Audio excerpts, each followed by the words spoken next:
Hello मेरे भाइयों, कैसे हो आप सभी। स्वागत है आप सबका मेरे और आपके अपने यूट्यूब चैनल डिसेंट एक्सप्लेनर के अंदर। तो दोस्तों, आज मैं आप सबके लिए लेके आ चुका हूँ टोक्यो रेवेंजर्स के एपिसोड 54। तो दोस्तों चलो शुरू करते हैं चैप्टर 54 को एक छोटे से रिकैप के साथ।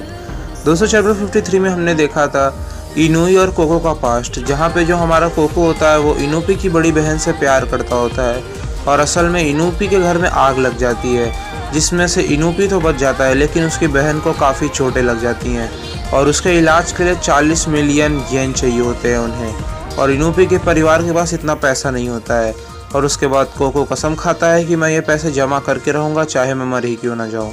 तो उसके आगे की कहानी आइए देखते हैं यहाँ पे चैप्टर 44 के अंदर। दोस्तों वहाँ पे कोको जो होता है वो अकाने के पास बैठा होता है और कहता है, अकाने सान मैं आपको बचा के रहूँगा। इस समय मुझे पैसा कमाना है चाहे जो हो जाए और मुझे इस चीज़ के बारे में बहुत ज़्यादा ध्यान से सोचना है।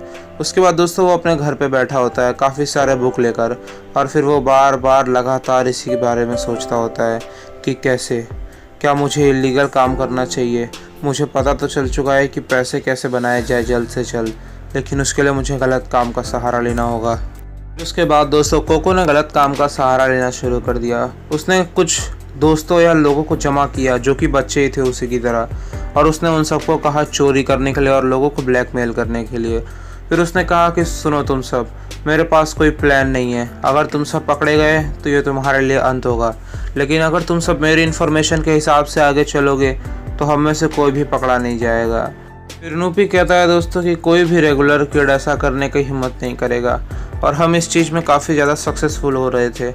मेरे गैंग वाले भी काफ़ी ज़्यादा सेटिस्फाइड हो रहे थे और उसके साथ एक ही महीने में मैंने काफ़ी सारे लोगों को जमा कर लिया। पर आखिरकार हम सारे चोर सिर्फ बच्चे थे और हमने सिर्फ 1 लाख येन जमा किए थे और अभी भी 40 मिलियन। काफ़ी लंबी जर्नी थी।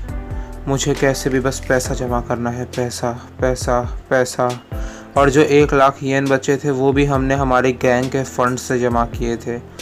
हमने क्रेडिट कार्ड्स भी यूज़ किए और उसके बाद हम क्लब के VIP से मिले ताकि हम बड़े बड़े और अमीर लोगों से कनेक्शंस बना पाए।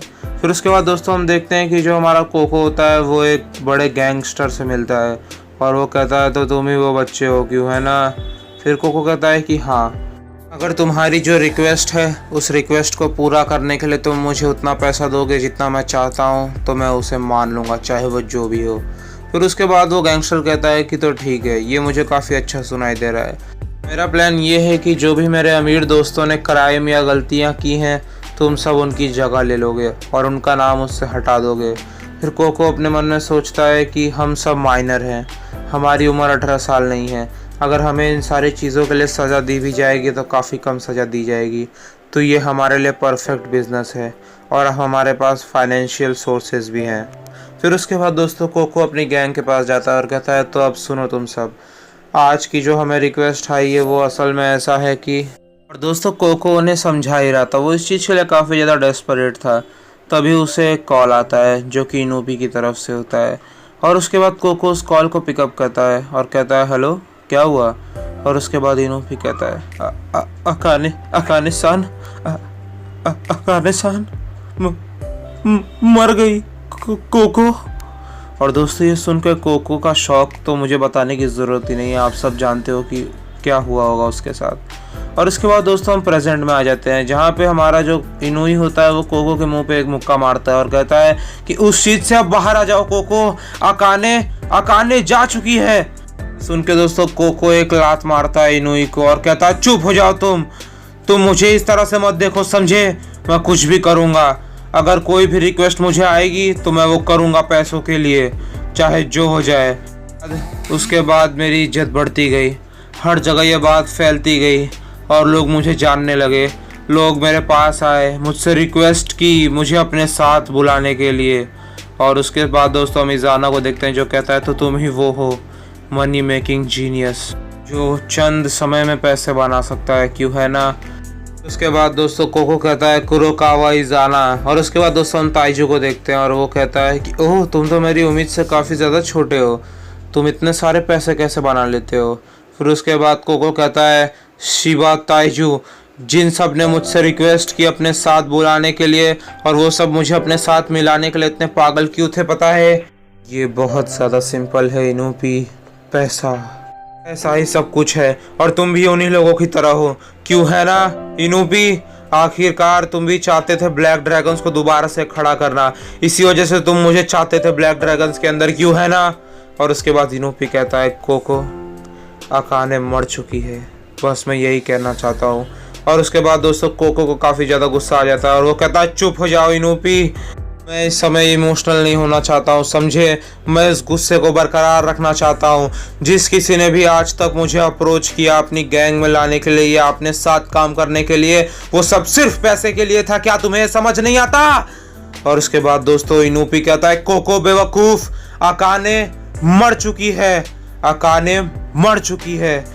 और दोस्तों उसके बाद हम देखते हैं कि जो हमारा कोको होता है वो इनोपी के गाल पे हाथ रखता है और कहता है वो मुझे इतने ज़्यादा गुस्से भरे चेहरे से नहीं देखती, तुम्हें पता है?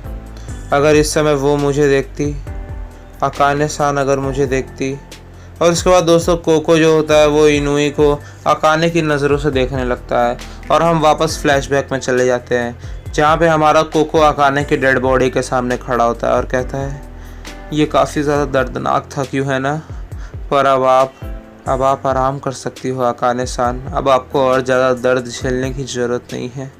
पैसा, पैसा, पैसा, मुझे माफ़ करना अकाने सान, अगर सिर्फ मेरे पास थोड़ा और पैसा होता, अगर मेरे पास थोड़ा सा और पैसा होता।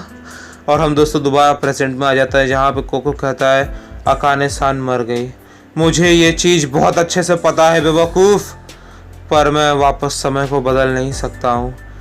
मैंने अपनी ज़िंदगी अब तेंजिको के हाथों में दे दी है और तुम मेरे दुश्मन हो इनोपी, अब तुम मेरे दुश्मन हो।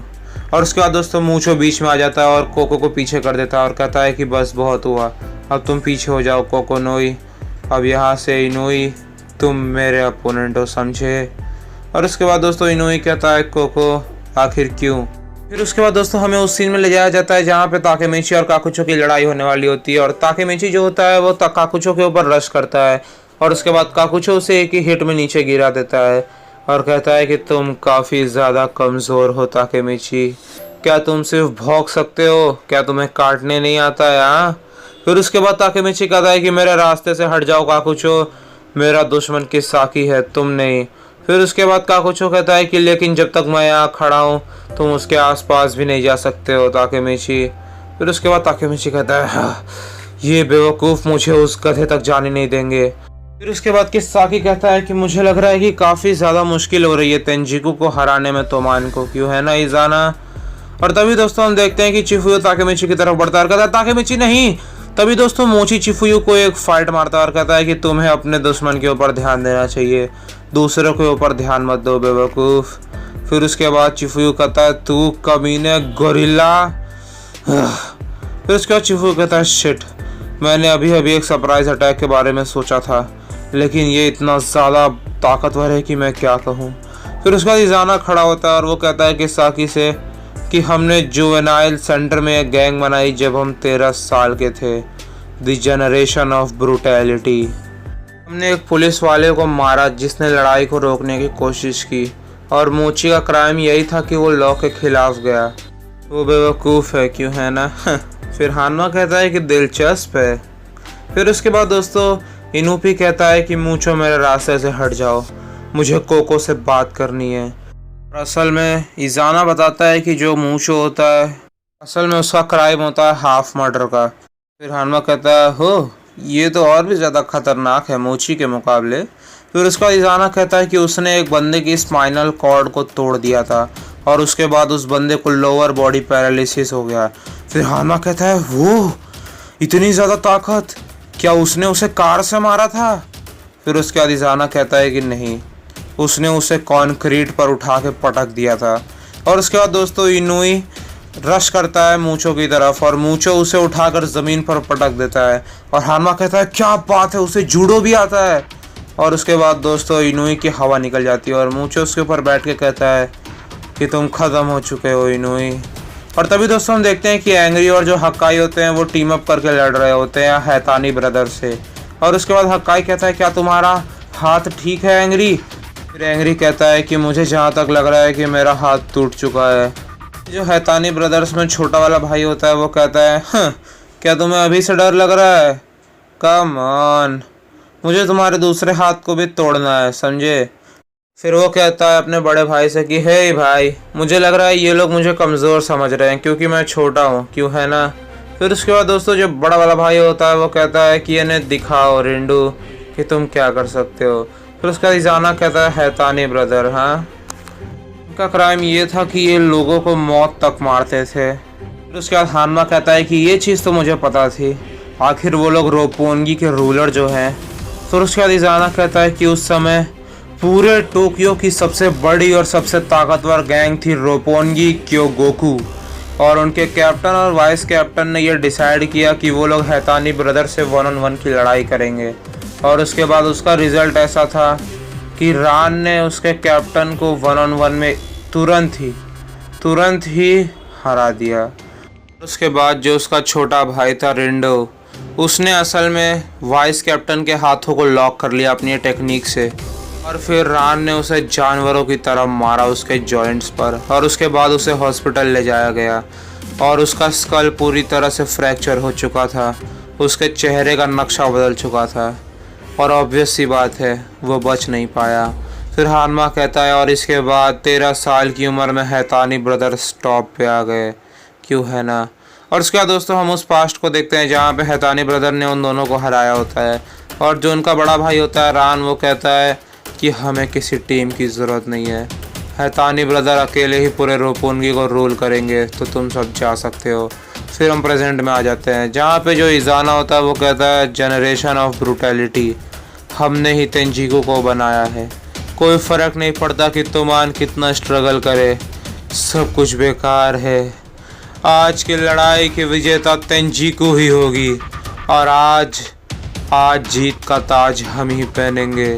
तो चलो दोस्तों, आज का चैप्टर यहीं पर ख़त्म होता है। मुझे उम्मीद है आप सबको काफ़ी ज़्यादा मज़ा आया होगा। देखते हैं अगले चैप्टर में ये सब हरा पाएंगे कि नहीं तेंजिको के मेंबर्स को, क्योंकि मुझे काफ़ी ज़्यादा ताकतवर लग रहा है। और भाई साहब तेंजिको में कैसे कैसे मेंबर भर रखे हैं भाई, क्या ही मतलब, इतनी ज़्यादा ताकतवर मेंबर तो नहीं रहने चाहिए यार, ये सब तो बेईमानी वाली बात है। तुमान में कोई है ही नहीं, मित्सुया भी नहीं है, स्माइली भी नहीं है, पाचिन भी नहीं है, बाजी भी नहीं है, माइकी भी नहीं है, ड्रैगन भी नहीं है। अगर ये 5-6 होते तो भाई साहब अब तक तो गेम बच चुका होता है इन सब का, लेकिन अब क्या कर सकते हैं, जो होना है वो तो हो के रहेगा। आखिर भाई तेंजिको ने इतनी डर्टी ट्रिक सब चली हैं तो उसका कुछ तो फ़ायदा होगा ही उन्हें। तो देखते हैं आगे चैप्टर्स में क्या होने वाला है और तोमान का क्या होगा, देखने में काफ़ी ज़्यादा मज़ा आने वाला है। तो दोस्तों चलो मिलते हैं अगले चैप्टर में, और आपको आज के चैप्टर थोड़ा भी पसंद आया हो तो प्लीज़ हमारे चैनल को एक अपना कीमती लाइक और सब्सक्राइब ज़रूर दीजिएगा। तो चलो मिलते हैं अगले पार्ट में, तब तक के लिए बाय बाय।